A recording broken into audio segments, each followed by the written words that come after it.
اس کے بغیر سروائیول ممکن نہیں رہی. دوسرے نمبر پر انٹرنل ایکسٹرنل کانٹریکٹنگ سسٹم ہے، اس کو اکاموڈیٹ کرنا ہے. تیسرے نمبر پر پرائیویٹ سیکٹر کی انوالومنٹ ضروری ہو گئی ہے ڈیولپمنٹ اور مینجمنٹ اور پبلک سروس پروگرامز کے اندر اور سروسز مہیا کرنے کے اندر. تو یہ پہلا اس کا پہلو ہے.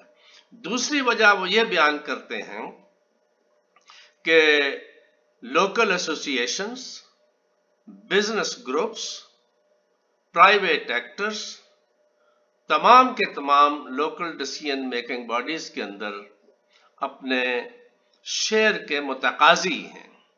وہ یہ چاہتے ہیں کہ ان تمام کو، یعنی جس کو ہم گورننس کہتے ہیں، وہ ہے ڈیسیژن میکنگ اور امپلیمنٹیشن.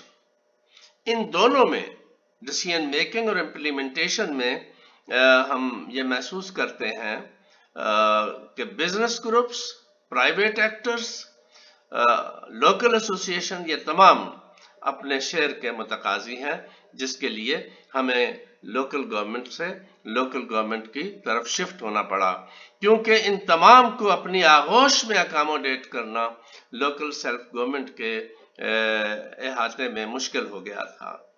تیسری چیز جو ہے وہ سٹیزن انوالومنٹ. پبلک اویئرنیس کی وجہ سے، پولیٹیکل سوشلائزیشن کی وجہ سے اس وقت سٹیزن انوالومنٹ کے پیٹرن بدل گئے ہیں دونوں حوالے سے. ایک تو ہر انڈیویجول جو ہے وہ ڈیسیژن میکنگ پروسیس میں اپنا حصہ چاہتا ہے، شمولیت چاہتا ہے، اور اپنی پبلک پروویژن میں اپنا پورا شیئر کا بھی متقاضی ہے. اور ایک تیزی بھی آئی ہے دنیا میں، اور اس تمام کے اندر جو ہے وہ گورننس کے بغیر، لوکل گورننس کے بغیر ان کا احاطہ اس پر شفٹ ہونا ضروری ہو گیا تھا. اب چوتھی چیز جو میں نے کہا تھا ہم کریں گے وہ ہے کہ اس کی تیسری چیز منیمم ریکوائرمنٹ کون سی ہے. ڈائمنڈ، نارٹن اور گولڈ سمتھ نے اس کے اوپر بڑی تفصیل سے بحث کی ہے.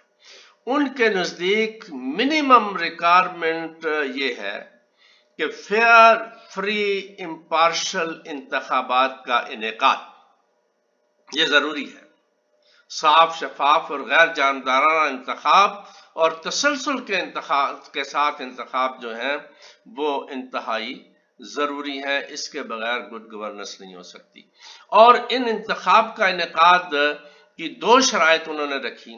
پہلی یہ کہ سیکرٹ بیلٹ ہو، اور دوسرا یہ ہے کہ ان تمام جو گروپ وہاں پہ موجود ہیں ان کو میڈیا کے اوپر مکمل طور پر ایکسیس حاصل ہو، تاکہ وہ اپنی کمپین صحیح طریقے سے چلا سکیں، پبلک اوپینین بنا سکیں اپنے حق میں، اپنے منشور تمام لوگوں کے سامنے رکھ سکیں.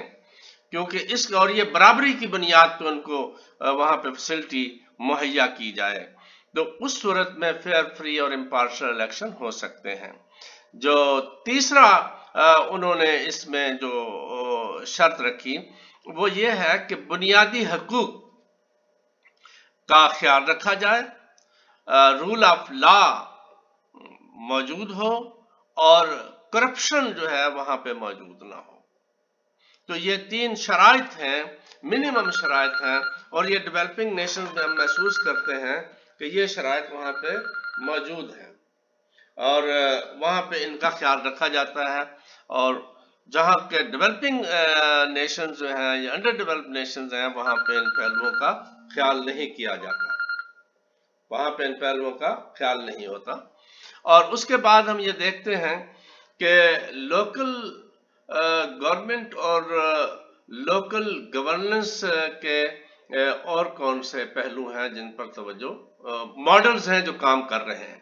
ان میں ایک ماڈل جو ہے وہ پیٹرنیج سسٹم ہے، جس میں لوکل لیڈرز جو ہیں اپنی لوکیلٹیز کے اور اپنی پبلک کے ڈیفینڈرز ہوتے ہیں. یہ ساؤدرن یورپ میں کام کر رہا ہے. دوسرا اکنامک ڈیولپمنٹ ہے، پروموشن آف اکنامک ڈیولپمنٹ ہے. یہ سسٹم یو ایس اے اور کینیڈا، آسٹریلیا وغیرہ میں موجود ہے. اور تیسرا ماڈل جو ہے وہ ویلفیئر پرووائڈر ہے، جو کہ برٹش، جرمن اور نارڈک میں موجود ہے. اور عملی طور پر کوئی ایک سسٹم ایک جگہ پہ نہیں ہے، بلکہ پریکٹیکلی مکس ماڈل جو ہیں وہ مختلف جگہ پہ کام کر رہے ہیں. آج ہم نے ان پہلوؤں پر گفتگو کی.